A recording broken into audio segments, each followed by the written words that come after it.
ta với ta chỉ nhà yoga hai bà sân chia không cả này phật ở nhà yoga ta đừng nghe là vậy cả là ở nhà yoga từ bàn bài chạy chia pí cứ ở nhà yoga này mình đang ở nhá đang ở nhà yoga này tụ ở nhà yoga này mình đang ở nhà yoga này mình đang ở nhá cứ chia để dạy về cầm nạp muối đại mình đang ở nhà ai vừa là bàn bà phật để dạy về cầm nạp ní lên ai vừa cài chàoประกัน nâng cắt tu chunល្មើសបានទៀតហើយនៅក្នុងក្រមនីតិវិធីព្រហ្មទណ្ឌមាត្រា10អាជ្ញាយុកានៃបណ្ដឹងអាជ្ញាគឺមាន15ឆ្នាំសម្រាប់បទឧក្រិដ្ឋ5ឆ្នាំសម្រាប់បទមជ្ឈិមនិង1ឆ្នាំសម្រាប់បទលហុគួរកត់សម្គាល់ថាអាជ្ញាយុកានៃបណ្ដឹងអាជ្ញានេះត្រូវគេគិតចាប់រាប់ពីពេលដែលអំពើល្មើសនោះត្រូវបានប្រព្រឹត្តឧទាហរណ៍បុគ្គលកបានលួចទ្រព្យគេដែលជាបទមជ្ឈិមប៉ុន្តែគ្មានបណ្ដឹងគ្មានការស៊ើបអង្កេតគ្មានការចោទប្រកាន់អ្វីទាំងអស់5ឆ្នាំក្រោយថ្ងៃដែលកបានប្រព្រឹត្តបទល្មើសអាជ្ញាយុកានៃបណ្ដឹងអាជ្ញាត្រូវបានផុតដូច្នេះតុលាការលែងអាចយកជនល្មើសកនោះមកជំនុំជម្រះបានទៀតហើយ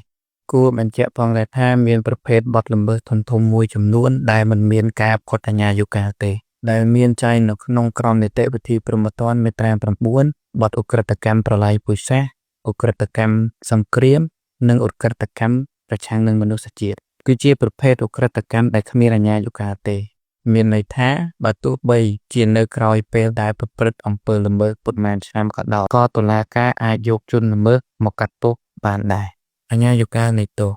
អាជ្ញាយុកានៃទោសគឺតាក់ទងនឹងរយៈពេលដែលត្រូវអនុវត្តទោសមានន័យថាក្នុងករណីដែលជនល្មើសត្រូវបានតុលាការកាត់ទោសឲ្យជាប់ទោសរួចហើយប៉ុន្តែគេមិនអាចចាប់ពិរុទ្ធជននោះឲ្យមកអនុវត្តទោសបានដល់ផុតអាជ្ញាយុកាទោសនោះលែងអនុវត្តបានទៀតហើយពលគឺពិរុទ្ធជនត្រូវរួចខ្លួនចំពោះអាជ្ញាយុកានៃទោសក៏ត្រូវបែងចែកទៅតាមចំណាត់ថ្នាក់នៃបទល្មើសដែរទោសដែលប្រកាសចំពោះបទអក្រិតមានអាជ្ញាយុកា20ឆ្នាំទោសដែលប្រកាសចំពោះបទមជ្ឈិមមានអាជ្ញាយុកា5ឆ្នាំទោសដែលប្រកាសចំពោះបទលហុមានអាជ្ញាយុកា1ឆ្នាំចំណុចចាប់ផ្ដើមនៃអាជ្ញាយុកា20ឆ្នាំ5ឆ្នាំនិង1ឆ្នាំខាងលើនេះគឺត្រូវចាប់រាប់ពីថ្ងៃដែលសេចក្តីសម្រេចផ្តន្ទាទោសចូលជាស្ថាពរឧទាហរណ៍បុគ្គលកបានប្រព្រឹត្តអំពើឃាតកម្មតែជាបទឧក្រិដ្ឋហើយត្រូវបានតុលាការកាត់ទោសឲ្យជាប់ពន្ធនាគារក៏ប៉ុន្តែជាការកាត់ទោស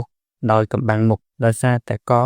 បានរត់គេចខ្លួនបាត់ហើយគេមិនអាចចាប់កយកមកដាក់ពន្ធនាគារបាន20ឆ្នាំក្រោយពីថ្ងៃប្រកាសការក្រន់ស្ថាពរទោសដែលដាក់លើកនេះនឹងត្រូវផុតអាជ្ញាយុកាបើទោះបីជាកវិលត្រឡប់មកវិញក៏គេមិនអាចចាប់កដាក់ពន្ធនាគារបានដែរ